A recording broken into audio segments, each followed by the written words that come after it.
Handa na ba ang inyong mga puso para sa isang kwentong susubok sa inyong pananaw tungkol sa tadhana? Halina't pakinggan natin ang isang paglalakbay na magpapatunay na kahit gaano pa katagal ang pagitan, may mga pusong sadyang pinagtagpo mula pa sa simula. Sabi nila, ang bawat bituin sa kalangitan ay isang pangarap na naghihintay matupad. Ngunit paano kung ang isang bituin ay hindi isang pangarap, kundi isang alaala, isang nawawalang piraso ng nakaraan na 25 taon nang hinahanap? Ito ang kwento ni Tala at Amihan. Sa unang kabanata, ang gabi ng bituin at basag na kristal. Para kay Tala Rosales, ang Villa Esmeralda ay isang ibang mundo. Bawat sulok nito ay sumisigaw ng karangyaan na kailanman ay hindi niya naranasan. Ang mga naglalakihang chandelier ay kumikinang na parang mga bituin na nahulog mula sa langit. Ang halimuyak ng mamahaling pabango at masasarap na pagkain ay nakahalo sa malamig na hangin. Habang maingat na naglalakad sa gitna ng mga bisitang nakasuot ng mga eleganteng damit at alahas, pakiramdam ni Tala ay isa siyang anino. Ang suot niyang uniforme ng catering service ay tila isang malaking paalala na hindi siya kabilang dito. Sa bawat hakbang ng kanyang mga lumang sapatos na itim, iniisip niya ang kanyang inainahan na may sakit, ang dahilan kung bakit siya nagsusumikap sa trabahong ito. "Excuse me po," mahinang sabi niya habang may dalang isang tray ng mga kopita ng red wine. Nanginginig ang kanyang mga kamay, hindi dahil sa bigat ng tray, kundi dahil sa kaba. Napapaligiran siya ng mga pinakamayayamang tao sa bansa at isang pagkakamali lang niya ay maaaring katapusan na ng kanyang trabaho. Sa kanyang pag-iwas sa isang grupo ng mga nagtatawa ng babae, hindi niya napansin ang isang figura na biglang humakbang paatras mula sa karamihan. Naganap ang lahat sa isang iglap, isang malakas na pagkakabangga. Ang pagtilapon ng tray mula sa kanyang mga kamay, ang nakabibinging tunog ng mga nababasag na kristal sa marmol na sahig. Ngunit higit sa lahat, ang nakakakilabot na pananahimik ng buong bulwagan. Napatigil ang musika, napatigil ang tawanan, lahat ng mata ay napako sa kanya at sa babaeng nasa kanyang harapan, si Doña Amihan Zobel, ang may-ari ng Villa Esmeralda, ang reyna ng gabing iyon. At sa gitna ng busilak na kaputian ng kanyang mamahaling bestida, may isang malaking mantsa ng pulang alak, tila dugo na kumalat sa isang malinis na tela. Nanlamig ang buong katawan ni Tala. Ang mga salitang "sorry po" ay tila naipit sa kanyang lalamunan. Ang tanging nagawa niya ay yumuko, hindi makatingin sa mga matang alam niyang puno ng galit. "Tumingin ka sa akin." Isang boses na malamig pa sa yelo ang bumasag sa katahimikan. Dahan-dahan, itinaas ni Tala ang kanyang nanginginig na mukha. Sumalubong sa kanya ang isang pares ng matangkasing talim ng patalim. Ang mukha ni Doña Amihan ay walang emosyon, ngunit ang kanyang mga mata ay nag-aapoy. "Alam mo ba kung magkano ang halaga ng sinira mo?" Tanong ni Amihan. Ang bawat salita ay mabagal at madiin. "Ang halaga ng bestidang ito ay katumbas na ng buong buhay mo. Isang hangal na tulad mo, paano ka nakapasok dito?" Bumuhos ang mga luha sa mga mata ni Tala. Ang kahihiyan ay parang isang kumunoy na humihila sa kanya pababa. Narinig niya ang mga bulungan ng mga tao sa paligid.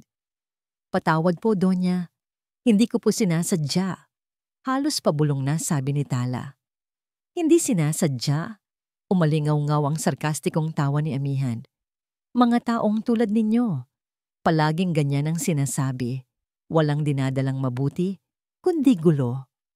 Sa isang sulok, nakatayo si Dalisay Montenegro, ang hipag ni Amihan. Pinapanood niya ang eksena na may bahagyang ngisi sa kanyang mga labi. Tila isang manonood ng isang nakakaaliw na dula. Itinaas ni Amihan ang kanyang kamay. Akmang tatawagin ang mga gwardiya nang biglang may isang bagay na pumukaw sa kanyang pansin. Isang maliit na kislap sa leeg ni Tala. Sa ilalim ng liwanag ng chandelier, sa gitna ng kahihiyan at pagdurusa, naroon ang isang simpleng silver na kwintas at ang palawit nito, isang bituin, isang pamilyar na bituin. Biglang natigilan si Amihan. Ang galit sa kanyang mga mata ay napalitan ng isang bagay na hindi maipaliwanag. Gulat, pagkalito, at isang emosyon na matagal na niyang ibinaon sa limot. Hinawakan niya ang palapulsuhan ni Tala. Mahigpit, halos masaktan ng dalaga sa kanyang pagkakahawak. Dahan-dahan, iniangat ng Donya ang kanyang kabilang kamay at hinawakan ng kwintas. Ang kanyang mga daliri na dati nanginginig sa galit, ngayon ay nanginginig sa ibang dahilan. Ito. Halos hindi makapagsalita si Amihan. Tinitigan niya ang kwintas. Pagkatapos ay ang mga mata ni Tala na puno ng luha. Ang mga matang yon, bakit may kung anong kirot siyang naramdaman? Nawala ang ingay ng paligid. Para kay Amihan, tanging siya na lang at ang dalagang ito ang naroon. Ang kwintas na yon. Imposible. 25 taon na ang nakalipas. Bumalik ang bagsik sa kanyang mukha, ngunit ngayon ay may halong desperasyon. Humarap siya kay Tala, ang mga matay nanlilisik habang hinahawakan ang tila sagradong alaala. Binitiwan niya ang kwintas at hinigpitan ang hawak sa braso ni Tala. Halos bumaon ang kanyang mga kuko dito. Tumingin siya ng diretso sa mga mata ng dalaga at sa isang boses na puno ng akusasyon at pasakit, ibinato niya ang tanong na magbabago sa kanilang mga buhay magpakailanman. Saan mo ninakaw ang kwintas na yan? Walang anumang salita. Tanging ang mariing pagkakaladkad ni Amihan Zobel kay Tala ang maririnig sa malawak na pasilyo palayo sa ingay ng salo-salo. Mahigpit ang kanyang pagkakahawak sa manipis na braso ng dalaga. Ang kanyang mga daliri ay tila mga bakal na nakakapit dito. Hindi niya alintana kung nasasaktan ba ang dalaga. Ang tanging nasa isip niya ay ang bituin na nakasabit sa leeg nito. Isang multo mula sa nakaraan na biglang nagkatawang tao. Dinala niya si Tala sa kanyang pribadong aklatan. Isang silid na nababalot ng amoy ng mga lumang libro at mamahaling kahoy. Sa isang malakas na tulak, binitiwan niya ang dalaga sa gitna ng silid. Napaurong si Tala. Ang mga matay puno ng takot at pagkalito. Hinarap siya ni Amihan. Ang kanyang postura ay matigas.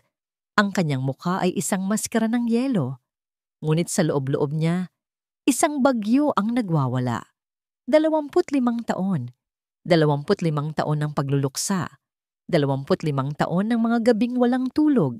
Ng mga tanong na walang sagot. At ngayon, sa isang iglap, ang lahat ng sakit na yon ay muling bumukas dahil sa isang hamak na serbidora.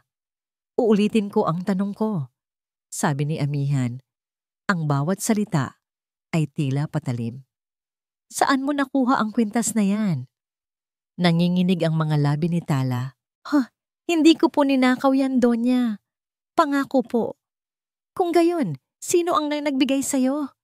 Giit ni Amihan, humakbang siya palapit. Binili mo ba? May nagbigay ba sa'yo? Magsalita ka. Pamana po. Halos pabulong na sagot ni Tala. Ang mga luha ay muling namumuo sa kanyang mga mata.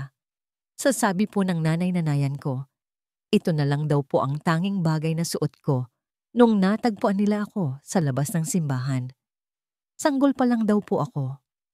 Natigilan si Amihan. Ang mga salitang yon, natagpuan sa labas ng simbahan, ay parang isang kidlat na tumama sa kanyang puso. Ang kwento ng pagkawala ng kanyang anak, ang sunog, ang pag-aakalang wala nang natira. Posible ba?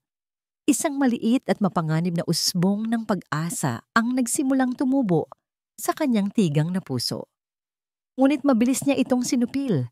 Ilang beses na siyang umasa, ilang beses na siyang nasaktan. Marami nang nagtangkang manloko sa kanya, Mga taong gustong samantalahin ang kanyang kahinaan. Hindi siya magpapadala sa emosyon. Isang magandang kwento, malamig na tugon ni amihan. Madaling sabihin para makuha ang simpatsya ko. Bago pa man makasagot si Tala, bumukas ang pinto ng aklatan. Pumasok si Dalisay Montenegro. Ang kanyang mukha ay nagpapakita ng perpektong timpla ng pag-aalala. Ate amihan, malumanay niyang sabi. Anong nangyayari dito? Pinag-aalala mo ang mga bisita. Lumapit siya at hinawakan ang braso ni amihan. Hayaan mo na ang babaeng yan. Isa lang siyang oportunista. Halika na. Bumalik na tayo. Tiningnan ni amihan ang kanyang hipag. Pagkatapos ay muli kay Tala na nakayuko at umiiyak. Ang mga salita ni Dalisay ay luhikal. Iyon ang dapat niyang paniwalaan. Ngunit ang tibok ng kanyang puso ay nagsasabi ng iba. Ang paraan ng pagkakayari ng bituin, ang maliliit na gasgas sa gilid nito. Kabisado niya ang bawat detalye. Ito ang kwintas na ipinagawa niya para sa kanyang nag-iisang anak na si Hiraya. Ate, tama na yan. Pagpapatuloy ni Dalisay. Baka masaktan ka lang ulit. Alam nating lahat kung ano ang nangyari. Huwag mo nang buksan ang sugat na matagal nang naghilom. Huwag buksan ang sugat, naisip ni amihan. Ang totoo, hindi naman talaga naghilom ang sugat. Tinakpan lang niya ito ng pera, ng kapangyarihan, ng isang pader na yelo para walang makalapit.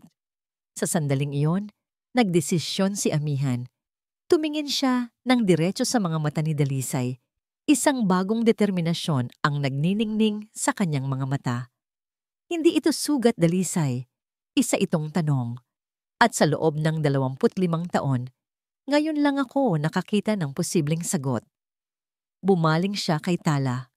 Ang kanyang boses ay hindi nagalit, kundi puno ng awtoridad na hindi matitinag. Magpapa-DNA test tayo. Nagulat si Tala.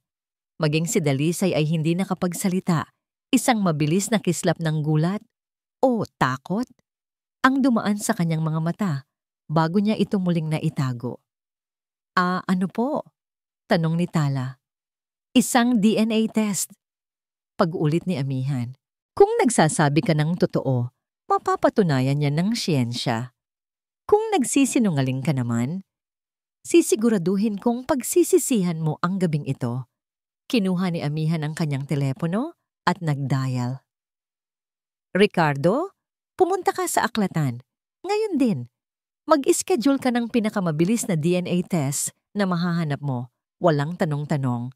Ibinaba niya ang tawag at muling tumingin sa dalawang babae. Si Tala ay nakatayo lang doon. Takot ngunit may bahid ng pag-asa sa kanyang mukha. Si Dalisay naman ay mabilis na nagtipa sa kanyang sariling telepono. Ang mukha ay nakatago sa anino. Inaakalang hindi napapansin ng Donya na abala sa pagbibigay ng utos. Humarap si amihan kay Tala. Ang kanyang puso ay nag-uumapaw sa magkahalong pag-asa at takot. Ang pag-asang ito ay maaaring ang katapusan ng kanyang mahabang pagdurusa o isa na namang napakatinding kabiguan. Bukas, mariing sabi ni amihan, ang kanyang mga mata ay nakatitig kay Tala na para bang kaya nitong basahin ang kaluluwa ng dalaga. Bukas, malalaman natin kung isa kang milagro o isang manloloko. Hindi nakatulog si Tala ng gabing iyon.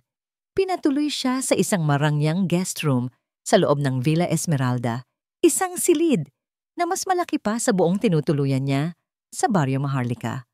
Malambot ang kama, mabango ang mga kumot at tahimik ang paligid.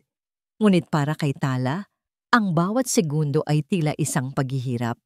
Nakahiga siya, nakatitig sa kisame na may mga disenyong hindi niya maintindihan habang ang kanyang isip ay naglalakbay. Isang ina. Posible bang ang babaeng may malamig na titig at matalas na pananalita ay ang kanyang ina? Ang pag-asang iyon ay isang maliit na kandila sa gitna ng kadiliman ng kanyang buhay.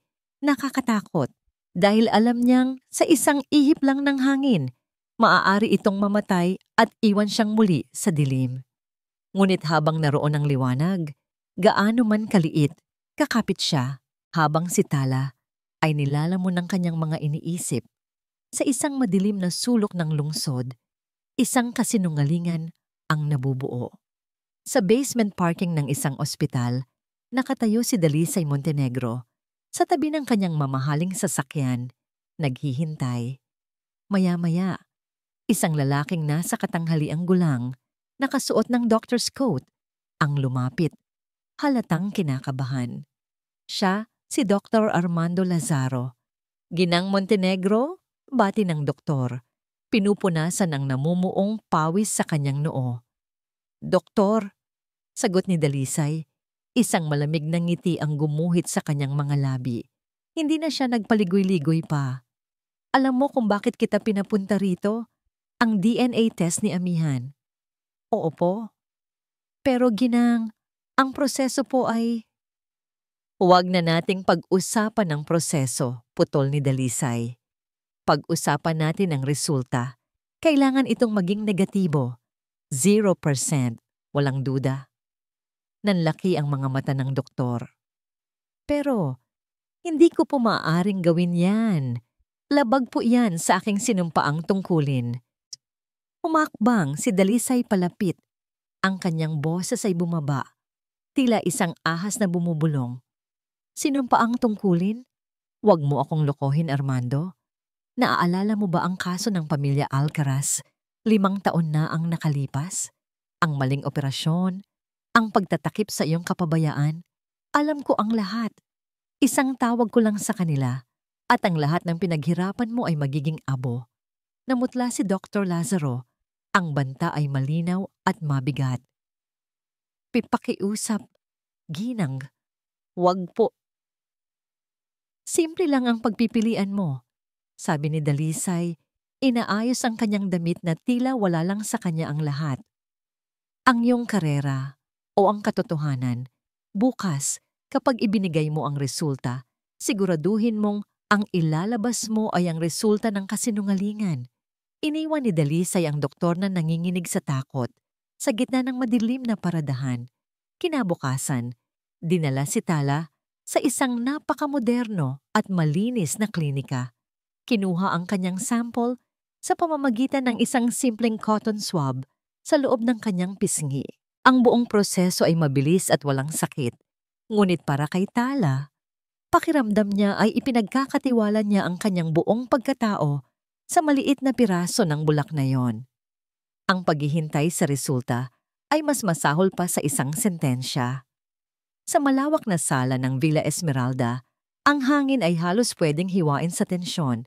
Si Amihan ay palakad-lakad sa harap ng malaking bintana, hindi mapakali.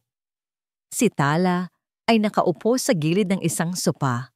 Ang kanyang mga kamay ay magkadikit sa kanyang kandungan.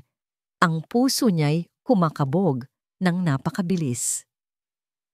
Si Dalisay, sa kabilang banda, ay kalmadong nakaupo, nagbabasa ng isang magasin na para bang isa lang itong ordinaryong hapon. Nang bumukas ang pinto at pumasok si Dr. Lazaro, lahat sila'y napatingin. May dala siyang isang brown envelope. Ang kanyang muka ay seryoso at pilit niyang iniiwasan ang nag-aapoy na mga mata ni Amihan. Doktor, sabi ni Amihan, ang kanyang boses ay nanginginig sa pananabik. Narito na po ang resulta, Doña Amihan, sabi ng doktor. Iniaabot ang sobre. Nanginginig ang mga kamay ni Amihan habang inaabot ito. Sa isang saglit, nagtama ang kanilang mga mata ni Tala. Sa mga matang yon, nakita ni Tala ang parehong pag-asa na nararamdaman niya. Binuksan ni Amihan ang sobre. Ang kanyang mga mata ay mabilis na naglakbay sa mga nakasulat sa papel. Ang katahimikan ay nakabibingi. Nakita ni Tala kung paano unti-unting nagbago ang mukha ng Donya. Ang pag-asa ay naging pagkalito. Ang pagkalito ay naging kawalan ng paniniwala. At ang kawalan ng paniniwala ay sumabog sa isang matinding puot. 0. Bulong ni Amihan, hindi makapaniwala. 0% probability. Ang mga salitang yon ay tumama kay Tala na parang isang malakas na sampal. Hindi, hindi maaari. Biglang nilukot ni Amihan ang papel sa kanyang kamao. Ang kanyang mukha, na kanina lang ay nagliliwanag sa pag-asa, ay ngayon ay nababalot ng galit at sakit. Tumingin siya kay Tala at sa mga mata niya ay wala ng bakas ng anumang pag-aalinlangan. Tanging purong pagkamuhi. Sa isang marahas na galaw, ibinato niya ang nilamukos na papel sa mukha ni Tala. Manloloko. Sigaw niya. Ang kanyang boses ay umaling-awngaw sa buong silid, basag dahil sa sakit. Hayop ka. Ginamit mo ang pinakamasakit na bahagi ng nakaraan ko para lang sa pera. Napaatras si Tala. Tumama ang likod niya sa sofa. Ang mga luha ay walang tigil sa pag-agos. Hindi po totoo yan. Ngunit hindi na nakikinig si Amihan. Ang kanyang puso, na nagbakasakaling mabubuo muli, ay nadurog sa 1,000 piraso. At ang sakit na yon ay naging lason na ngayon ay ibinubuhos. Lahat sa dalagang nasa kanyang harapan. Isa kang demonyo! Sigaw ni Amihan, nanginginig sa galit. Ang mga luha ay bumabagsak na rin sa kanyang mga pisngi. Pinalabas mo ang pinakamasakit na bahagi ng nakaraan ko para lang sa pera. Lumayas ka sa pamamahay ko. Lumayas ka at wag na wag ka nang magpapakita sa akin kailanman. Walang anumang sasakyan na naghatid kay Tala palabas ng Villa Esmeralda. Itinulak lang siya ng mga gwardiya sa labas ng malaking tarangkahan na bakal na sumara sa likuran niya na may malakas at pinal na kalabog. At sa sandaling iyon, bumuhos ang ulan. Hindi ito isang ambon lang. Ito ay isang malakas na buhos ng galit mula sa kalangitan. Tila nakikidalamhati sa kanyang biglaang pagbagsak. Walang payong, walang masisilungan. Ang tanging nagawa ni Tala ay maglakad. Ang bawat patak ng ulan ay tila humahapdi sa kanyang balat, kasabay ng mga salitang ibinato sa kanya ni Doña Amihan na paulit-ulit na tumatatak sa kanyang isipan. Manloloko, demonyo, lumayas ka. Ang kanyang uniforme na kanina'y simbolo ng kanyang munting trabaho, ngayon ay basang-basa at mabigat. Parang isang kadena na humihila sa kanya pababa. Ang paglalakbay mula sa mundo ng mayayaman, pabalik sa Barrio Maharlika, ay parang pagtawid mula sa isang panaginip patungo sa isang bangungot. Ang mga nagkikislapang ilaw ng mga mansyon ay napalitan ng mga pundidong bombilya sa mga poste. Ang malinis na kalsada ay naging maputik na eskinita. Pagpasok niya sa kanilang lugar, naramdaman niya agad ang pagbabago. Ang mga bintanang kanina'y sarado ay biglang nagkaroon ng siwang. May mga matang sumusubaybay sa bawat hakbang niya, sinusundan ng mga bulungan na mas masakit pa sa ambon. Ayan na siya. Nagnakaw daw sa mga zobel. Sinubukan daw lokohin si Doña Amihan. Kawawang babae, naghahanap ng anak, niloko pa. Ang balita ay kumalat na parang apoy. Marahil ay may isang kasamahan sa catering service na taga-roon din, o isang gwardiya. Hindi na mahalaga. Ang mahalaga ay ang hatol ng komunidad ay naibigay na. Siya si Tala Rosales, ang manloloko. Yumuko na lang si Tala. Pinilit na takpan ng kanyang muka gamit ang basang buhok. Ang bawat hakbang patungo sa kanyang inuupahang kwarto ay isang walang katapusang paghihirap. Pagdating niya sa harap ng kanyang pinto, nandoon na naghihintay ang pinakaiiwasan niyang tao sa lahat ng oras, si Aling Puring, ang may-ari ng paupahan. Nakapamewang ito, ang muka ay mas madilim pa sa kalangitan. Tala, bungad nito. Walang anumang pagbati. 2 buwan ka nang huli sa upa. Narinig ko ang nangyari. Huwag mo nang hintayin ang katapusan ng linggo. Kailangan kong bayaran ng kuryente. Ibigay mo na sa akin ang bayad mo ngayon. Aling Puring, pasensya na po. Nanginginig na sabi ni Tala. Nilalamig hindi lang dahil sa ulan, kundi dahil sa takot. Wala pa po akong pera ngayon. pero babayaran ko po kayo. Pangako." "Pangako?" Tumawa si Aling Puring ng mapakla. Lahat na lang ng tao ngayon puro pangako. Paano ka magbabayad kung tinanggal ka na sa trabaho mo? At sino ang tatanggap sa isang manloloko? Ang salitang iyon. Muli, tinusok na naman nito ang puso ni Tala. "Bigyan niyo lang po ako ng ilang araw." Pagmamakaawa niya. "Isang araw," matigas na sabi ni Aling Puring. "Isang araw lang, Tala. Kapag wala ka pang bayad bukas, ilabas mo na lahat ng gamit mo. Naiintindihan mo?" Hindi na hinintay ni Aling Puring ang sagot. Tinalikuran na niya si Tala. Naiwan ang dalaga na nakatayo sa harap ng kanyang pinto, basang-basa sa ulan. Tinalikuran ng mundo. Nang makapasok siya sa kanyang maliit at masikip na kwarto, doon na bumigay ang lahat. Isinara niya ang pinto, sumandal dito, at dahan-dahang dumausdos paupo sa sahig. At doon, sa gitna ng katahimikan ng kanyang munting espasyo, humagulgol siya. Umiyak siya para sa pag-asang namatay. Umiyak siya para sa kahihiyang dinanas. Umiyak siya para sa kanyang ina-inahan na may sakit na hindi niya alam kung paano pa susuportahan ngayon. Umiyak siya dahil sa buong buhay niya, ngayon lang siya naniwala na posibleng maging masaya. At sa isang iglap, binawi rin ito sa kanya. Hindi niya namalayan ang pagbukas ng pinto. Tala? Isang pamilyar na boses.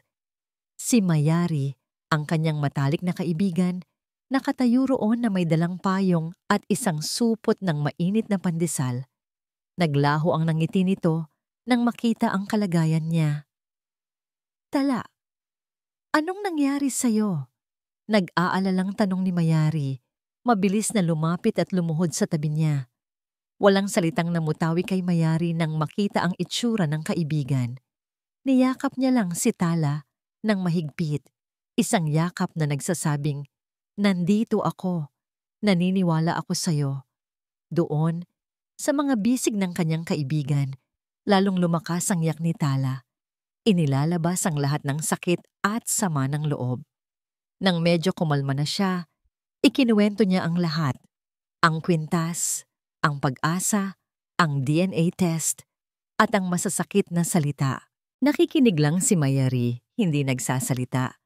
Ngunit ang kanyang mga mata ay nagpapakita ng lumalaking galit para sa mga taong nanakit sa kaibigan niya.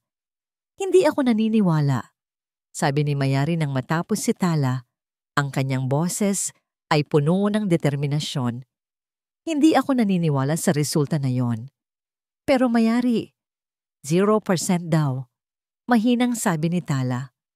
Paano kung umasa lang talaga ako sa wala?" Hinawakan ni Mayari ang magkabilang balikat ni Tala at iniharap siya. Tumingin siya ng diretso sa mga mata ng kaibigan. "Kung hindi ka nila paniniwalaan, tayo ang maghahanap ng katotohanan. Simulan natin sa simula. Tala, sa alaala mo." Kinabukasan, ang bigat sa dibdib ni Tala ay hindi pa rin nawawala. Ang bawat paggising ay isang paalala ng kahihiyang nangyari. Ngunit sa pagkakataong ito, hindi siya nag-iisang hinarap ang umaga. Si Mayari ay hindi umuwi. Natulog ito sa sahig, sa isang manipis na banig, para lang masigurong hindi mag-isang muling babagsak ang kanyang kaibigan. Inihanda niya ang kanilang almusal, 2 tasa ng mainit na kape, at ang natirang pandesal mula kagabi. "Kainin mo na to, Tala," malumanay na sabi ni Mayari. Iniaabot ang 1 tasa kay Tala na nakaupo sa gilid ng kama, tulala at nakatingin sa kawalan. "Kailangan mo ng lakas." Kinuha ni Tala ang tasa, ngunit hindi uminom. "Lakas para saan, Mayari? Para harapin ang mga nanghuhusgang tingin sa labas? Para pakinggan ang mga tawag ni Aling Puring? Wala na. Wala na akong pupuntahan." Umupo si Mayari sa tabi niya. "Sinabi ko sa'yo kagabi, hindi ba? Magsisimula tayo. Kung totoo ang sinasabi mo, kung totoo ang nararamdaman mo, mayroong ebidensya, kahit gaano kaliit. Pero saan tayo maghahanap? Tanong ni Tala. Ang kanyang boses ay basag. Ang tanging mayroon ako ay ang kwintas. At iyon ang naging dahilan ng lahat ng ito. Tumingin si Mayari sa isang maliit na baul na gawa sa karton sa ilalim ng kama ni Tala. Ito ang nag-iisang sisidlan ng lahat ng mahahalagang bagay sa buhay ng kaibigan niya.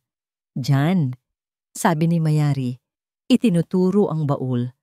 Lahat ng pag-aari mo, nasaan man yan galing, ay bahagi ng kwento mo. Baka meron dyan na hindi mo pa napapansin. Nag-alinlangan si Tala. Ang buksan ng baul na yon ay parang pagbubukas sa kanyang buong pagkatao. Isang pagkatao na simple, kulang, at ngayon ay puno ng kahihiyan.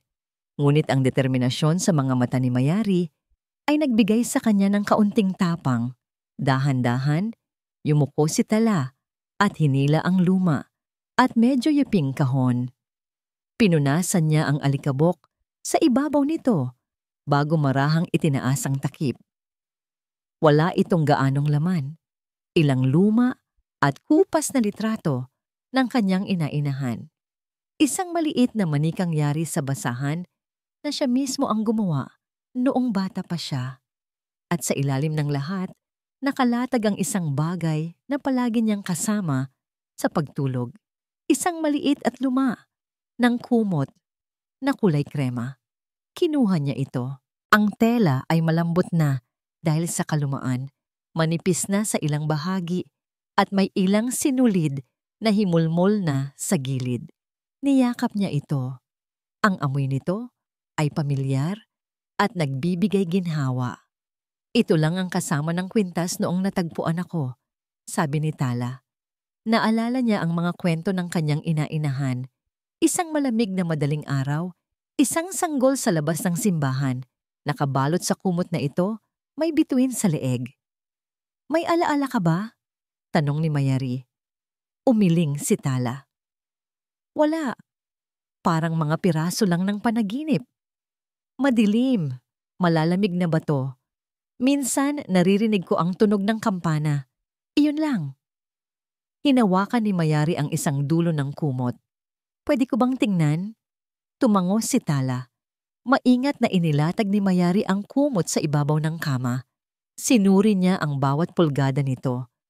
Mukha itong isang ordinaryong kumot ng sanggol, walang anumang espesyal. Aaminin na sana niyang wala silang mapapala nang may naramdaman siyang kakaiba sa isang sulok. Isang bahagi ng tela na medyo mas matigas at makapal kaysa sa iba. Teka, sabi ni Mayari kinukutuban. Parang may tahi dito, pero halos hindi na makita. Lumapit si Tala. Tiningnan ang itinuturo ng kaibigan. Mayroon ngang tila buhol-buhol na sinulid, ngunit ang kulay nito ay halos kasing kulay na ng kumot. Kinupas na ng panahon. Ano yan? Hindi ko masabi. Sabi ni Mayari, pinipikit ang mga mata para makita itong mabuti. Masyadong madilim dito. Kinuha ni Mayari ang kanyang cellphone, binuksan ang flashlight nito, at itinutok ang matinding liwanag sa sulok ng kumot. At doon, sa ilalim ng artificial na liwanag, isang hugis ang lumitaw. Hindi ito isang ordinaryong tahi lang. Ito ay isang borda, isang letra. Halos nabura na ng maraming taon ng paglalaba at paggamit. Ngunit naroon pa rin, isang eleganteng letrang Z na may artistikong kurba, isang estilo na halatang hindi gawa ng isang ordinaryong tao. Napasinghap si Tala. Ang kanyang kamay ay napahawak sa kanyang bibig. Tinitigan niya ang letra, pagkatapos ay tumingin kay Mayari na gulat din. Zezabl, posible ba? Ang lahat ng sakit, ang lahat ng pagtanggi ay biglang nagkaroon ng isang malaking butas ng pagdududa.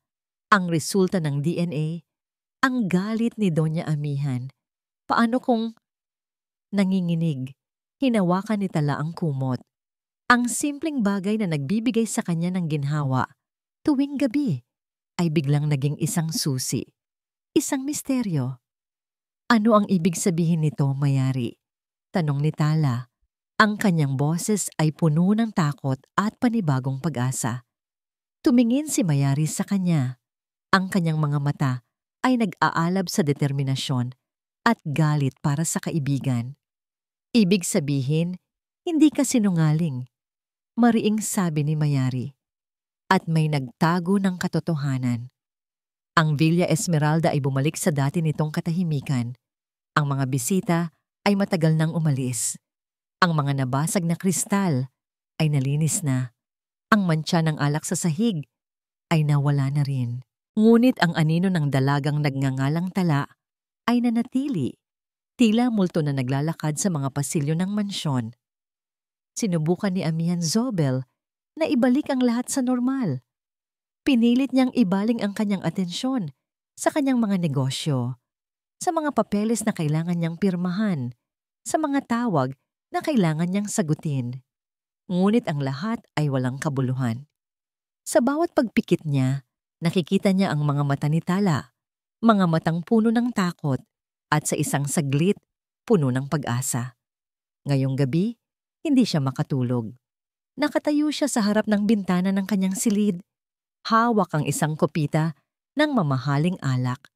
Nakatanaw sa malawak at madilim na hardin. Itinaboy na niya ang babaeng iyon. Ipinamukha na niya rito na isa itong manloloko. Dapat ay panatag na ang loob niya. Ngunit bakit tila mas lalo siyang hindi matahimik? Ang resulta ay malinaw. 0%.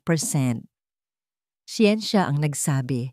Ngunit ang puso ng isang ina ay may sariling katwiran na hindi kayang sukatin ng kahit anong porsyento. Ilang gabi na siyang binabangungot. Sa kanyang panaginip, lagi niyang nakikita ang kanyang anak na si Hiraya, isang batang babae na may ngiting kasing liwanag ng araw. Tumatakbo ito palayo sa kanya sa isang madilim na pasilyo at kahit gaano niya ito kabilis habulin, hindi niya ito maabutan. At sa tuwing lilingon ng bata, hindi na ito si Hiraya. Ito na si Tala. Umiiyak. Tinatanong siya kung bakit. Napapikit si Amihan at marahas na ininom ang laman ng kanyang kopita. Tama na, Amihan. Isa lang siyang oportunista. Paulit-ulit niya itong sinasabi sa sarili. Ngunit ang mga salita ay tila walang bigat. Nagpasya siyang maglakad-lakad. Ang kanyang mga paa ay dinala siya sa isang bahagi ng mansyon na matagal na niyang iniiwasan. Ang silid ng kanyang anak. Dahan-dahan niyang pinihit ang seradura. Bumungad sa kanya ang amoy ng alikabok at mga lumang alaala. Ang lahat ay nasa ayos pa rin, tulad ng kung paano niya ito iniwan. 25 taon na ang nakalipas. Ang maliit na kama na may kulay rosas na kubrekama. Ang mga manika na nakaupo sa isang estante. Ang mga drawing na nakadikit pa sa pader. Umupo siya sa gilid ng kama. Hinaplos niya ang malambot na kumot. Dito, sa katahimikan ng silid, ang pader na yelo na binuo niya sa paligid ng kanyang puso ay unti-unting natutunaw. Ang sakit ay bumalik, sariwa at matindi. Sa kanyang pag-upo, may narinig siyang boses mula sa labas ng bahagyang nakabukas na pinto. Si Dalisay, may kausap ito sa telepono sa pasilyo. Oo, sinabi ko na sa'yo, tapos na ang lahat. Mahinang sabi ni Dalisay, ngunit sapat na para marinig ni Amihan. Wala nang problema. Siguraduhin mong walang maiiwan na bakas. Itapon mo na ang lahat ng kinalaman dyan. Kumunot ang noo ni Amihan. Walang maiiwan na bakas? Anong ibig sabihin noon? Huwag kang mag-alala. Pagpapatuloy ni Dalisay. Si Ate Amihan, madali siyang kumbinsihin basta emosyon na ang pinag-uusapan. Bumalik na siya sa dati. Malamig, walang pakialam. Mas mabuti na yon. Napatayo si Amihan, ang kanyang mga kamay ay ikinuyom. Ang paraan ng pagsasalita ni Dalisay, tila masyado itong masaya na bumalik na siya sa dati. Masyado itong sabik na isara ang issue, nakalimutan ng lahat. Kinabukasan, habang nag-aayos ang isang katulong, nakikita ni Amihan ang isang paper bag na naglalaman ng mga damit na dadalhin sa laundry. Sa ibabaw nito ay ang puting bestida na namantsahan ng alak. Ang bestidang yon, ang simula ng lahat. Sandali, sabi niya sa katulong. Kinuha niya ang bestida. Dinala niya ito sa kanyang silid at inilatag sa ibabaw ng kama. Tinitigan niya ang malaking mantsa ng alak na ngayon ay tuyo na. Sa isang iglap, bumalik ang lahat. Ang gulat sa mukha ni Tala, ang pagkabasag ng mga kristal at ang kislap. Ang kislap ng kwintas na bituin. Hindi niya alam kung ano ang nag-udyok sa kanya. Ngunit sa ilalim ng galit at pagkabigo, mayroong isang maliit na tinig na bumubulong. Isang tinig na nagsasabing, "Paano kung nagkamali ka?" Kinuha niya ang kanyang telepono. Hindi niya tinawagan ang kanyang mga abogado o mga business partner. Ang tinawagan niya ay ang kanyang pinagkakatiwalaang personal assistant. Isang lalaking matagal nang naninilbihan sa kanya at kilala sa kanyang pagiging masinop at diskreto. "Miguel," sabi ni Amihan nang sagutin nito ang tawag. Ang kanyang boses ay kalmado, ngunit may bigat. "Yes, ma'am. May ipapagawa ako sa'yo at gusto kong maging lubos na kumpidensyal ito." "Masusunod po, ma'am." Huminga ng malalim si Amihan, tila naghahanda sa isang laban. "Imbestigahan mo ang doktor na nagsagawa ng DNA test, si Dr. Armando Lazaro. Gusto kong malaman ang lahat tungkol sa kanya. Ang kanyang pinansyal na katayuan, ang kanyang pamilya, ang kanyang nakaraan. Lahat." Ang letrang Z na bordado sa kumot ay hindi lang isang sinulid. Ito ay naging isang sinulid ng pag-asa. Sa kauna-unahang pagkakataon, mula nang itaboy siya sa Villa Esmeralda, naramdaman ni Tala na mayroon siyang sandata, isang maliit na piraso ng katotohanan sa gitna ng isang karagatan ng kasinungalingan. "Pero paano nating ito gagamitin, Mayari?" Tanong ni Tala habang magkatabi silang nakaupo sa isang maliit na karinderya. Hindi naman natin pwedeng basta na lang sabihin kay Doña Amihan na, "Uy, may kumot akong may letrang Z. Itatapon niya lang din yon sa mukha ko." "Hindi," maring sabi ni Mayari habang hinahalo ang kanyang kape. "Hindi ang kumot ang ebidensya. Isa lang itong palatandaan. Ang kailangan nating patunayan ay kung bakit naging negatibo ang resulta ng DNA test. Doon nakasalalay ang lahat. At iisa lang ang pinagmulan nun, ang klinika. Ang ideya pa lang na bumalik sa lugar na yon ay nagdulot na ng kilabot kay Tala. Ngunit ang determinasyon sa mukha ni Mayari ay nakakahawa. Kung mayroon mang isang taong handang sumuong sa apoy para sa kanya, ito ay ang kanyang kaibigan. Kinabukasan, isinagawa nila ang kanilang plano. Suot ang pinakamaayos nilang damit. Pumasok sila sa malinis at malamig na lobby ng klinika.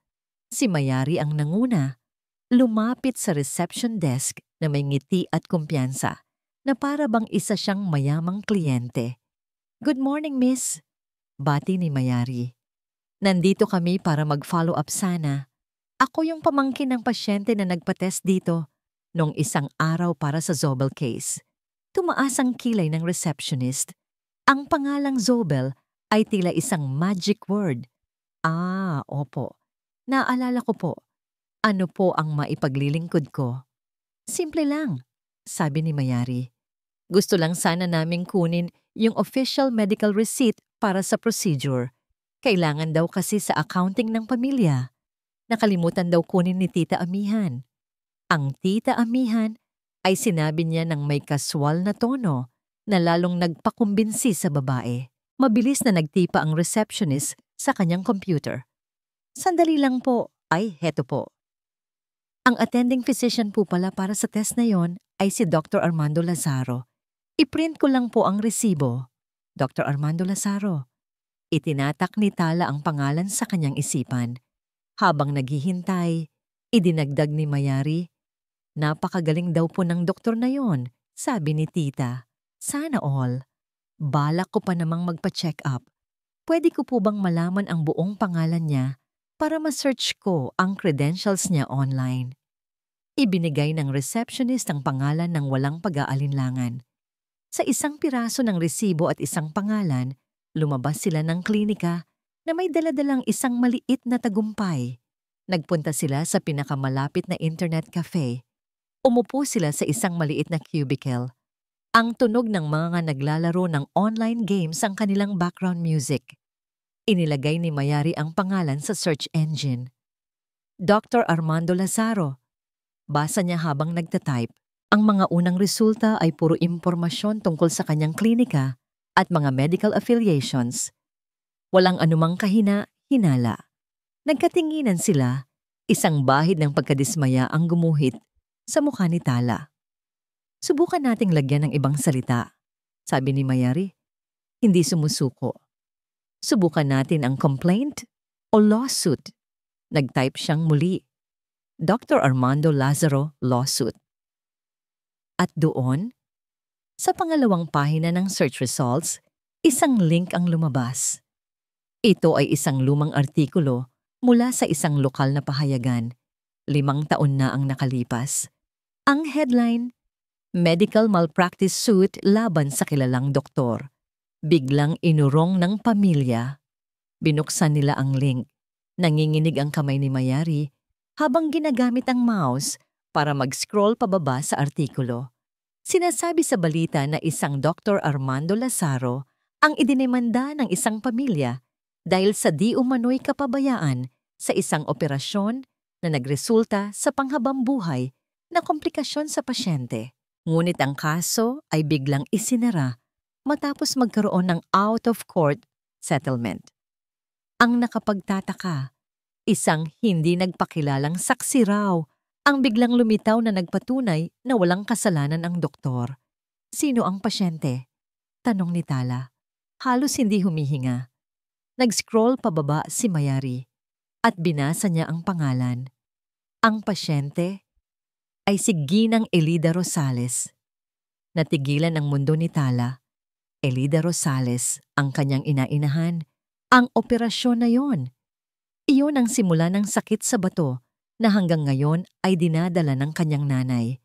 Ang sakit na dahilan kung bakit siya nagpapakahirap magtrabaho. Biglang nag-ugnay-ugnay ang lahat sa kanyang isipan. Ang doktor, ang maling resulta, ang sakit ng kanyang ina. At sino ang posibleng hindi nagpakilalang saksi na may sapat na kapangyarihan para takutin ang isang simpleng pamilya na itigil ang kaso? Isang taong may koneksyon sa mga Zobel. Si Dalisay, sabay nilang bigkas ni Mayari. Isang matinding galit ang pumalit sa gulat ni Tala. Isang galit na malamig at matalim. Ang lahat ng kanyang pagdurusa, ang sakit ng kanyang ina, ang kahihiyang dinanas niya, lahat ay konektado sa isang napakalaking kasinungalingan. Tumayo si Tala. Ang kanyang mga kamao ay nakakuyom sa kanyang gilid. Ang babaeng kanina'y puno ng takot ay wala na. Alam ko na kung saan siya nakatira, sabi ni Tala. Ang boses niya ay mariin. Narinig ko sa mga katulong noon. Nang gabing iyon, tinungo nila ang isang tahimik na subdivision. Naghintay sila sa labas ng isang modernong bahay. Nang makita nilang paparating ang sasakyan ni Dr. Lazaro, hinarang nila ito. Lumabas ang doktor, gulat at ins. Sino kayo? Anong kailangan nyo? Hindi sumagot si Tala. Sa halip, kinuha niya ang kanyang cellphone, ipinakita ang nakasave na screenshot ng artikulo at itinapat ito sa mukha ng doktor. Ang liwanag mula sa screen ay nagbigay ng nakakakilabot na anino sa mukha ni Tala. May utang ka sa nanay ko, sabi ni Tala. Ang kanyang boses ay kalmado, ngunit puno ng bigat at banta. At ngayon, babayaran mo ito sa pamamagitan ng katotohanan. Ang pagkakatuklas sa katotohanan ay parang isang malakas na pagsabog. Para kay Dr. Lazaro, ito ang pagguho ng mundong maingat niyang binuo mula sa mga kasinungalingan. Para kay Amihan Zobel, ito ang unang pagyanig na magbabagsak sa pader na matagal na niyang itinayo. At para kay Dalisay Montenegro, ito ang hudyat na ang kanyang pinakatatagong sikreto ay malapit ng mabunyag. Nanginginig ang kamay ni Dr. Lazaro habang hawak ang telepono. Sa kabilang linya ay ang malamig at makapangyarihang boses ni Doña Amihan Zobel. Ang kanyang assistant na si Miguel ay nakagawa na ng kanyang trabaho. Ang mga ulat sa pananalapi ng doktor, ang kanyang biglaang pagyaman, 5 taon na ang nakalipas, at ang misteryosong pag-urong ng kaso laban sa kanya. Lahat-lahat ay nakalatag na sa harap ni Amihan. "Doktor?" sabi ni Amihan, walang anumang emosyon sa kanyang boses. "Mayroon akong mga record dito. Mga record ng iyong mga bank account. At mayroon din akong kopya ng isang lumang kaso. Ang kaso ng pamilya Rosales." Nanlamig ang buong katawan ng doktor. "Di Donya, hindi ko po. Huwag ka nang magsinungaling," putol ni Amihan. "Ang babaeng pinagkaitan mo ng hustisya ay ang ina-inahan ng babaeng sinira mo ang buhay sa aking harapan. Sabihin mo sa akin, doktor, nagkataon lang ba ang lahat ng ito?" Ang tanong ay parang isang bitag. Alam ni Dr. Lazaro na wala na siyang kawala. Si Tala Rosales, ang babaeng akala niya'y isang hamak na biktima, ay nasa labas ng kanyang bahay kagabi, ang mga matay nagbabaga. At ngayon, si Amihan Zobel naman ang nasa kabilang linya. Ang kanyang boses ay isang tabak na nakatutok sa kanyang leeg. Sa wakas, bumigay siya. Hindi po nagkataon. Halos pabulong niyang pag-amin. Ang kanyang boses ay basag. Ang resulta, binago po. Hindi sumigaw si Amihan. Hindi siya nagmura. Ang tanging narinig sa kabilang linya, minsan ay isang nakabibinging katahimikan. Isang katahimikan na mas nakakatakot kaysa sa anumang sigaw. At pagkatapos, isang tanong na puno ng yelo. "Sino?" Si Ginang Dalisay po." Sa Villa Esmeralda, ibinaba ni Amihan ang telepono. Ang kanyang mga kamay ay hindi nanginginig. Ang kanyang mukha ay kalmado. Ngunit sa loob niya, isang bulkan ang sumasabog. Ang sakit, ang galit, ang pagsisisi, lahat ay nag-uumapaw. Nilinlang siya ng sarili niyang pamilya. Itinaboy niya ang sarili niyang anak. "Anak ko." Samantala, si Dalisay ay nasa kanyang sariling bahay, umiinom ng tsa, nang makatanggap siya ng isang panic na tawag mula kay Dr. Lazaro. "Pinuntahan niya ako." Halos hysterical na sabi ng doktor. "Ang babaeng iyon, si Tala, alam na niya. At si Doña Amihan, tumawag siya. Alam na rin niya." Nabitawan ni Dalisay ang kanyang tasa. Nagkalat ang mainit na tsaa sa mamahaling Persian rug. Ngunit hindi niya ito inalintana. Ang kanyang isip ay mabilis na nag-iisip. Tapos na ang laro. Wala nang pagtatago. Kung mahuhuli siya, hindi lang ang yaman ng mga Zobel ang mawawala sa kanya, kundi pati na rin ang kalayaan niya. Hindi siya papayag. Kung babagsak siya, isasama niya ang lahat. Mayroon na lamang siyang isang huling baraha na lalaruin. Ang pinakadesperado at pinakamapanganib sa lahat. Ang parehong baraha na ginamit niya, 25 taon na ang nakalipas. Apoy. Mabilis siyang kumilos. Nag-withdraw siya ng malaking halaga ng pera mula sa bangko. Sapat para makatakas. Pagkatapos, nagmaneho siya, hindi pa uwi, kundi patungo sa isang lugar na pamilyar sa kanya. Isang gasolinahan. Sa Villa Esmeralda, sinusubukan ni Amihan na tawagan si Tala. Kailangan niyang makausap ang dalaga. Kailangan niyang humingi ng tawad. Kailangan niyang itama ang lahat. Ngunit ang telepono ni Tala ay hindi matawagan. Out of reach. Biglang pumasok ang kanyang assistant na si Miguel, ang mukha ay balisa. "Ma'am, si Ginang Dalisay po. Kakacheck ko lang. Nag-withdraw siya ng malaking halaga sa bangko at ang huling report sa kanyang sasakyan ay papunta siya sa direksyon ng Barrio Maharlika." Nanlaki ang mga mata ni Amihan. Isang malamig na takot ang gumapang sa kanyang buong katawan. Baryo Maharlika, ang lugar kung saan nakatira si Tala. Sa sandaling iyon, tumunog ang kanyang telepono. Isang unknown number. Sinagot niya ito. Walang nagsalita. Sa halip, isang larawan ang ipinadala sa kanya. Ang kanyang puso ay halos tumigil sa pagtibok. Ito ay isang larawan ni Tala, nakagapos sa isang upuan sa loob ng pamilyar na maliit na kwarto nito. Ang kanyang bibig ay may takip at ang kanyang mga mata ay nanlalaki sa takot. Kasunod ng larawan ay isang text message. Kung gusto mong makita ang anak mo, bumalik ka sa lugar kung saan nagsimula ang lahat. Mag-isa. Ang bodega kung saan naganap ang sunog noon. Isang bitag, ngunit may isang bagay na mali. Alam ni Amihan ang ugali ni Dalisay. Hindi ito gagawa ng isang simpleng bitag. Ito ay isang diversion. Ang tunay na panganib ay hindi sa bodega. Ang tunay na panganib ay kung nasaan si Tala ngayon. Miguel!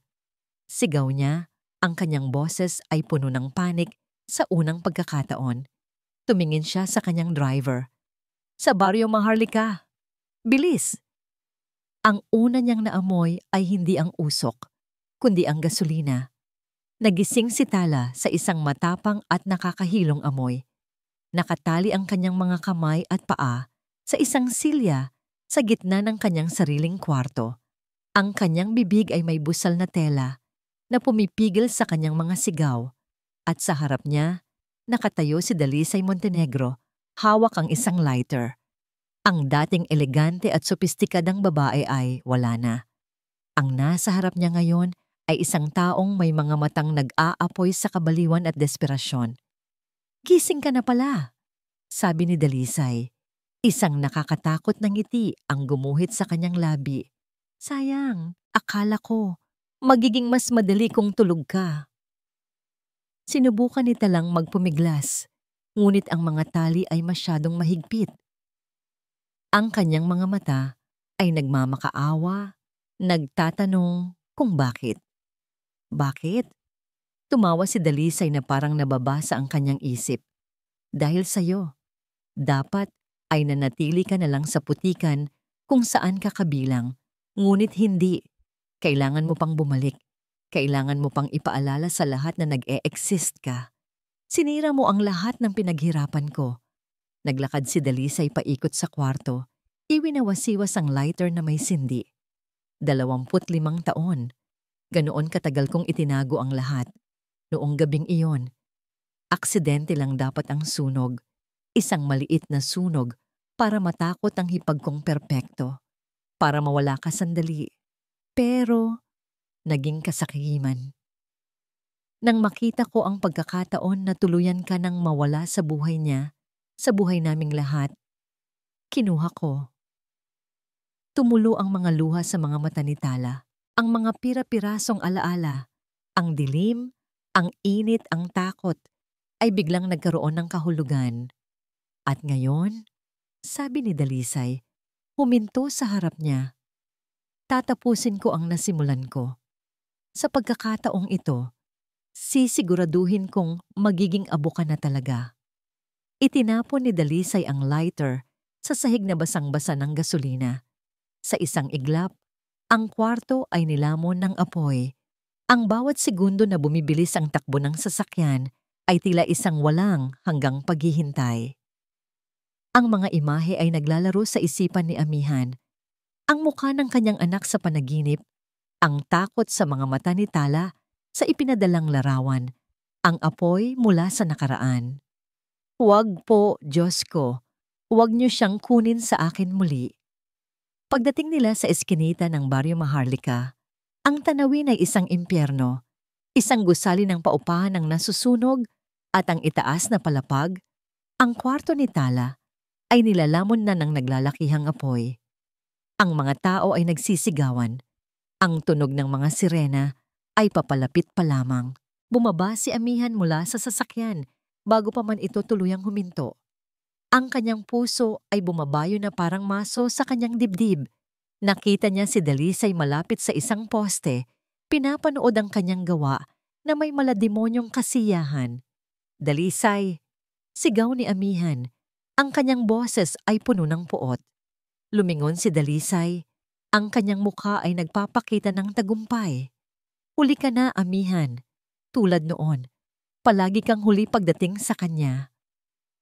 Hindi na nagsalita si Amihan. Ang kanyang mga mata ay nakapako sa nasusunog na bintana. May nakita siyang anino sa loob. Isang anino na nagpupumilit makatayo. Buhay pa siya. Walang pag-aalinlangan. Ginawa ni Amihan ang isang bagay na hindi magagawa ng isang bilyonarya, kundi ng isang ina lamang. Tumakbo siya. Tumakbo siya patungo sa nag-aapoy na gusali. "Ma'am, huwag!" Sigaw ng kanyang driver. Sinusubukang habulin siya. Hindi siya nakinig. Ang init ay humahaplos sa kanyang balat. Ang usok ay tumutusok sa kanyang mga mata at baga. Ngunit nagpatuloy siya. Pinasok niya ang hagdanan. Ang bawat hakbang ay isang panganib. Pagdating niya sa itaas, ang pinto ng kwarto ni Tala ay nakabukas. At sa loob nito ay isang dagat-dagatang apoy. At sa gitna nito, si Tala. Nakalaya na ito sa upuan, ngunit hirap na hirap ng huminga. Ang isang bahagi ng kanyang damit sa balikat ay nagsisimula ng masunog. "Tala!" Sigaw ni Amihan. Lumingon si Tala. Ang kanyang mukha ay puno ng dumi at luha. Ngunit nang makita niya si Amihan, isang kislap ng pag-asa ang lumitaw. Sinugod ni Amihan ang apoy. Hinila niya si Tala palayo sa pinakamalaking apoy. Habang hinihila niya ito, ang nasusunog na bahagi ng damit ni Tala sa balikat ay tuluyang napunit at nahulog. At sa gitna ng apoy at kaguluhan, sa maruming balat ni Tala, isang marka ang lumitaw na tila binigyang liwanag ng mapanganib na apoy. Isang balat, isang birthmark. Hugis bituin. Natigilan si Amihan. Ang lahat sa paligid niya ay naglaho.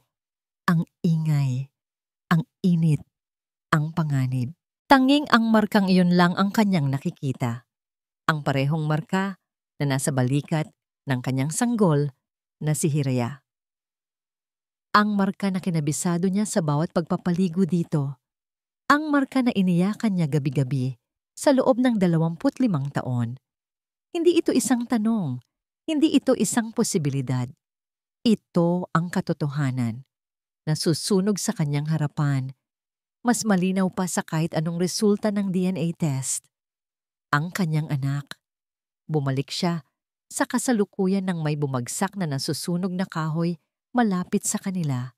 Niyakap niya si Tala. Nang mahigpit, pinoprotektahan ang ulo nito gamit ang kanyang sariling katawan. "Anak ko." Bulong niya sa gitna ng umuungal na apoy. Ang mga luha ay humahalo sa pawis at dumi sa kanyang muka. Naramdaman niyang yumakap pabalik si Tala. Ang kanyang lakas ay paubos na. "Inay." Narinig niyang sagot nito. Isang salitang matagal na niyang pinangarap na marinig. Sa gitna ng impyerno, natagpuan nila ang kanilang langit. Hinila ni Amihan ang kanyang anak, palayo sa apoy, palayo sa nakaraan, at patungo sa isang bagong simula. Sa labas, ang mga bombero ay dumarating. Ang mga pulis ay pinupusasan na si Dalisay. Ngunit para kay Amihan, wala nang mas mahalaga pa. Hawak-hawak niya sa kanyang mga bisig ang kanyang nawawalang bituin. Habang nakatingin sa marka sa balikat nito, muli niyang sinabi ang mga salitang matagal na niyang kinikim-kim. "Anak ko. Ikaw nga ang anak ko." Ang amoy ng ospital, isang halo ng antiseptiko at gamot. Ang unang bumati kay Tala nang imulat niya ang kanyang mga mata. Ang kisame ay puti at walang buhay. Ang kanyang lalamunan ay tuyo at may kaunting hapdi sa kanyang braso at balikat kung saan siya bahagyang napa. Ngunit hindi ang sakit ng kanyang katawan ang una niyang naramdaman, kundi ang isang mainit na haplos sa kanyang kamay. Dahan-dahan niyang inilingon ang kanyang ulo. Nakaupo sa tabi ng kanyang kama ay si Amihan Zobel. Ang dating imahe nito ng isang makapangyarihan at malamig na donya ay naglaho na. Ang babaeng nasa tabi niya ngayon ay walang kolorete sa mukha. Ang kanyang mamahaling damit ay napalitan ng simpleng blusa at ang kanyang buhok ay medyo magulo. Ngunit sa mga mata nito, mayroong isang bagay na ngayon lang nakita ni Tala. Isang malambot at walang hanggang pagmamahal. Nang makitang gising na si Tala, bahagyang nang ngumiti si Amihan. Isang ngiting pagod, ngunit totoo. "Gising ka na, anak," sabi niya. Ang kanyang boses ay malumanay, halos isang bulong. Ang salitang anak. Hindi pa rin makapaniwala si Tala. Tila isang panaginip. Ngunit ang init ng kamay ni Amihan na nakahawak sa kanya ay totoong totoo. "Iinay?" nasabi ni Tala. Ang kanyang boses ay paos. Tumulo ang luha mula sa mga mata ni Amihan, ngunit pinunasan niya ito agad. "Oo, anak. Ako ang inay mo." Walang anumang salita ang kailangan. Sa sandaling iyon, ang kanilang mga mata ang nag-usap. Ang 25 taon ng paghahanap at pagdurusa ni Amihan at ang 25 taon ng paghahanap ng pagkakakilanlan ni Tala ay nagtagpo sa isang tahimik na pag-unawa. Ang mga tanong ay nasagot na, hindi ng mga salita, kundi ng isang pakiramdam na matagal nang nawala. "Patawarin mo ako, anak," basag ni Amihan sa katahimikan. Ang kanyang boses ay nanginginig sa pagsisisi. "Patawarin mo ako sa lahat ng masasamang sinabi ko, sa lahat ng sakit na idinulot ko sa'yo. Tinawag kitang manloloko, isang demonyo, pero ang totoo, ako ang naging bulag. Nabulag ako ng sarili kong pighati." Umiling si Tala. Hinigpitan ng hawak sa kamay ng ina. "Shh, inay. Naiintindihan ko po. Nasaktan po kayo ng sobra. Kung ako man po ang nasa kalagayan ninyo." "Hindi," putol ni Amihan. "Walang anumang sakit ang maaaring maging dahilan para saktan ko ang sarili kong anak. At yun ang ginawa ko. Patawad." Hiraya ko. Hiraya. Ang pangalang ibinigay sa kanya. Ang ibig sabihin ay ang bunga ng pag-asa. Sa unang pagkakataon, naramdaman ni Tala ang tunay na kahulugan ng kanyang pangalan. Bumukas ang pinto ng kwarto. Pumasok si Mayari. Ang mga matay namumugto rin, ngunit may malaking namangiti sa labi. "Nahuli na siya," mahinang sabi nito. Ayon kay Mayari, si Dalisay ay hindi nananlaban nang dumating ang mga pulis. Nakita raw itong nakaupo sa gilid ng kalsada, tumatawa na, parang wala sa sarili habang tinatanaw ang nasusunog na gusali. Ang kanyang perpektong mundo ay naging abo. At kasama nitong gumuho ang kanyang pag-iisip. Mananagot siya sa batas para sa lahat ng kanyang ginawa, noon at ngayon. Kinahaponan, isang formal na lalaking nakasuot ng suit ang pumasok sa silid. Ito ang abogado ng pamilya, Zobel. May dala siyang selyadong sobre. "Doña Amihan," sabi ng abogado. "Gaya ng utos ninyo, ipinagawa po natin ang pangalawang DNA test. Sa ilalim ng pinakamahigpit na supervision, narito na po ang opisyal na resulta." Kahit alam na ni Amihan sa kanyang puso ang katotohanan, mayroon pa ring kaba habang inaabot niya ang sobre. Ito ang huling piraso, ang pinal na selyo sa kanilang muling pagsasama. Binuksan niya ito. Sa tabi niya, si Tala ay hindi humihinga. Hinawakan ni Amihan ang kamay ng anak habang binabasa ang mga nakasulat sa papel. At sa ilalim ng mga teknikal na detalye at numero, naroon ang mga salitang matagal na niyang hinintay. Probability of maternity, 99% sa pagkakataong ito, hindi na pinigilan ni Amihan ang kanyang mga luha. Hinayaan niya itong dumaloy ng malaya. Mga luha hindi ng sakit, kundi ng purong kagalakan at pasasalamat. Niyakap niya si Tala ng mahigpit at sa balikat ng kanyang ina, umiyak din si Tala. Ang lahat ng bigat, lahat ng takot, lahat ng pag-iisa ay natunaw sa yakap na yon. Sabi ko na nga ba? Bulong ni amihan sa buhok ng anak. Naramdaman ko. Naramdaman ng puso ko. Humiwalay siya sa yakap at hinawakan ang magkabilang pisngi ni Tala. Tinitigan niya ito sa mata. Isang pangako ang nabubuo sa kanyang puso. Hindi na tayo magkakahiwalay pa, mariin niyang sabi. Simula ngayon, bubuuin natin ang mga nawalang taon. Lumipas ang ilang buwan. Ang malamig at madilim na mga araw ay napalitan ng isang panibagong umaga, puno ng liwanag at pag-asa. Sa isang malaking function hall na puno ng mga miyembro ng media at mga importanteng panauhin, nakatayo sa entablado ang dalawang babae. Ang isa ay si Amihan Zobel, hindi na ang malamig na donya, kundi isang ina na may ngiti at pagmamalaki sa kanyang mga mata.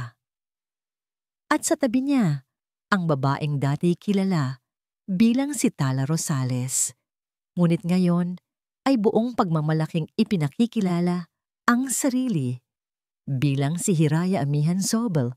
Ang dati niyang uniforme ay napalitan ng isang simpleng ngunit eleganteng bestida. Ang dati niyang takot at pag-aalinlangan sa mga mata ay napalitan ng kumpiyansa at kapayapaan. Nakaharap siya sa mikropono. Sa kanyang likuran, sa isang malaking screen, ay ang logo ng isang bagong tatag na organisasyon, ang Pundasyon ng Tala-Amihan. Magandang umaga po sa inyong lahat. Simula ni Hiraya, ang kanyang boses ay kalmado at malinaw. Marami sa inyo ang nakarinig na sa aking kwento. Isang kwento ng pagkawala, ng paghihirap, at ng hindi inaasahang pagbabalik.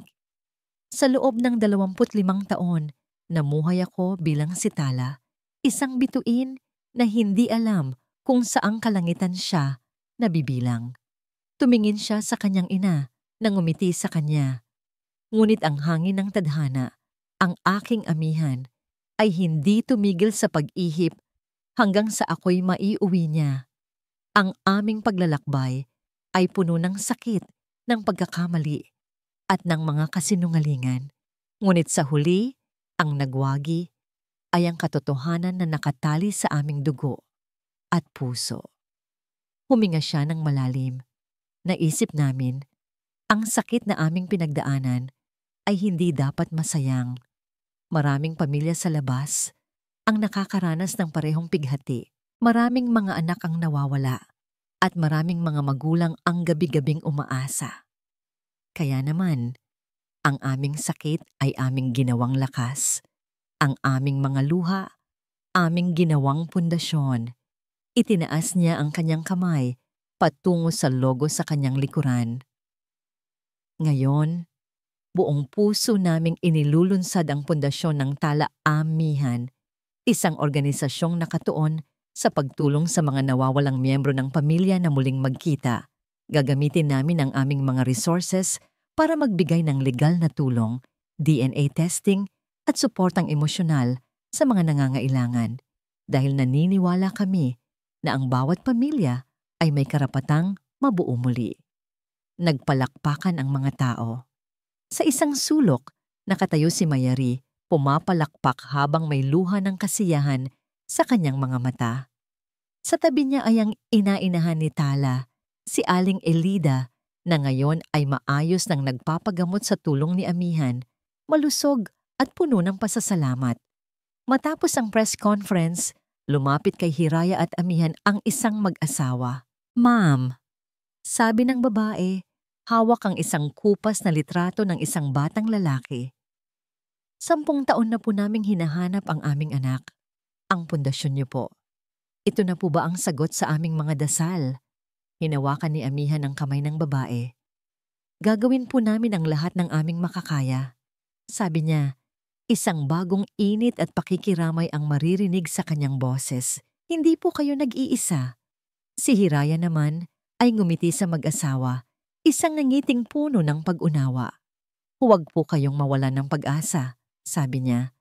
Minsan, ang mga bituin ay nagtatago sa likod ng mga ulap. Kailangan lang natin ng tamang hangin para muli silang ipakita. Nang gabing iyon, sa Villa Esmeralda, ang hangin ay presko at ang langit ay malinaw, puno ng mga bituin. Magkatabi, sina Amihan at Hiraya sa balkonahe, kapwa nakatingin sa kalangitan. Kinuha ni Amihan mula sa kanyang bulsa ang pamilyar na silver na kwintas. Maingat niyang isinuot ito sa leeg ng kanyang anak. Ang bituin na ito ang nag-uwi sa'yo sa akin. Mahinang sabi ni Amihan, inaayos ang kwintas sa leeg ni Hiraya. Hinawakan ni Hiraya ang palawit na bituin. Ngumiti siya. Isang ngamaong ngiting naglalaman ng lahat ng saya at kapayapaan sa mundo. At ang hangin naman ang nagbigay sa akin ng lakas para maghintay. Niyakap ni Amihan ang kanyang anak. Hindi na ito isang yakap ng paghahanap o pagsisisi, kundi isang yakap ng katiyakan. Dito sa ilalim ng mga bituin, ang ina at ang kanyang nawawalang anak ay sa wakas ay buo na. Ang kanilang mga puso ay pinag-isa ng isang pag-ibig na napatunayang mas malakas kaysa sa panahon, kasinungalingan, at maging sa apoy.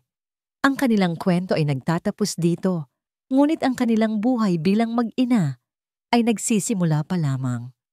Ayan na po, mga minamahal na tagapakinig, ang pagtatapos ng kwento ni Natala at Amihan.